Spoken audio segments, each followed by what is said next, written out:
So here's part three. This is part three of my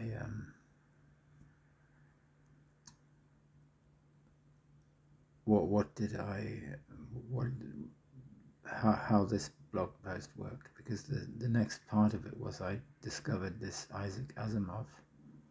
Oh, I've spelt his name wrong. I've called him Isaac Asimov.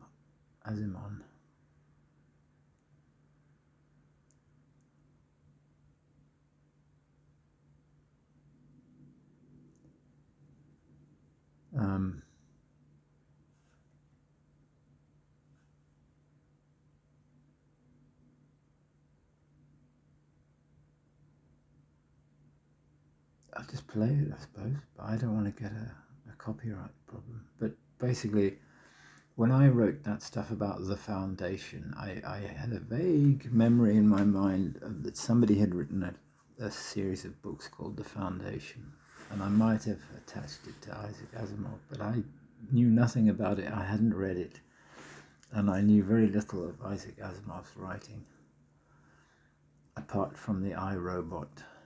I think he wrote that, didn't he? The Android's Dream of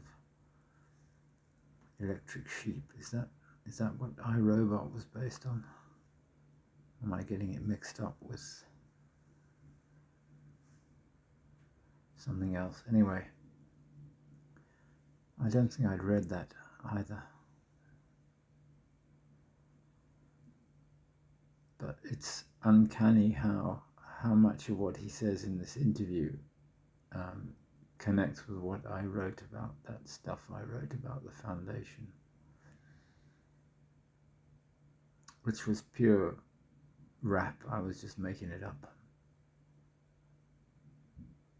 And I'm sorry if I gave people naff investment advice about foreign currency exchanges and the gold market, but I was just trying to work out some way of stabilizing. In Bolivia, the problem is that when the gold price goes up, the miners, it becomes worthwhile to mine gold in otherwise places where otherwise they wouldn't bother mining, and they're usually on the sides of rivers, and they poison rivers with mercury and heavy metals when they lift large amounts of material up from the bed of the river, or from the edge, from the bank, from deep soil, from deep below is full of heavy metals, just because the soil in Bolivia is very mineral rich, and some of those minerals don't really belong in the biosphere.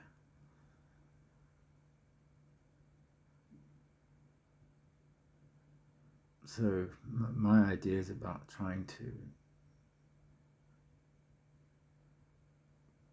use gold as money, or use gold to stabilize investment or something. We're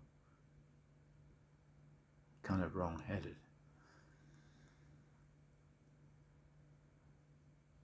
I don't think you can use gold, but you have to do something with it.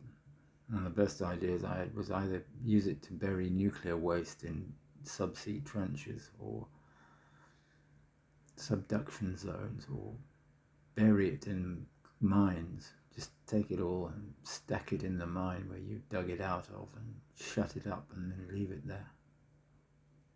And just use the fact that it exists rather than using it as material and rather than extracting it. Because I really don't see the need. It's really information, and you could replace all of if you had accurate information, you could replace all of the physical realizations of measures of money, or whatever you think gold is. It's none of those things, because the prices get rigged and whatnot. But let's listen to Isaac Asimov for a bit.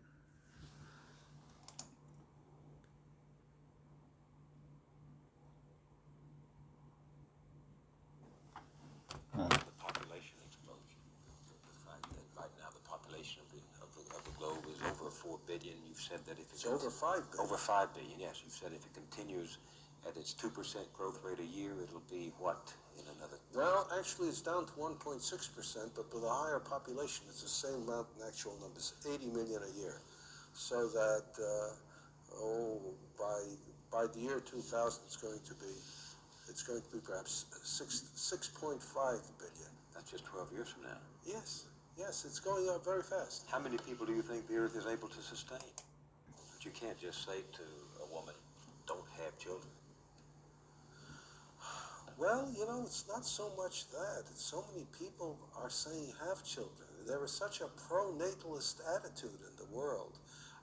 We celebrate Mother's Day.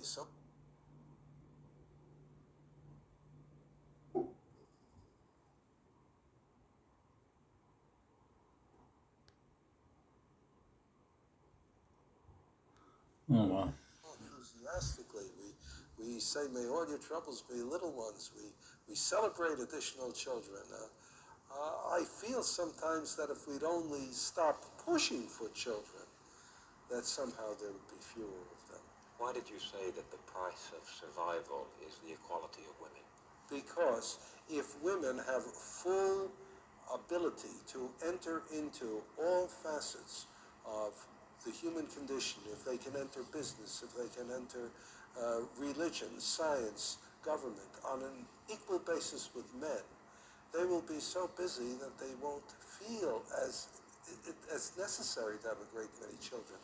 As long as you have women under conditions where they don't feel any sense of value, no self-worth, except as mothers, except as baby factories, they'll have a lot of children, because that's the only way they can prove they're worth something. In general, if you look through the world, the lower the status of women, the higher the birth rate. And the higher the birth rate, the lower the status of women. So that if you could somehow raise the status of women, I am certain the birth rate will fall drastically through the choice of the women themselves. What do you... There you go. I thought that was pretty interesting. He was quite a guy, Isaac Asimov. And I'll go and correct his name in that post.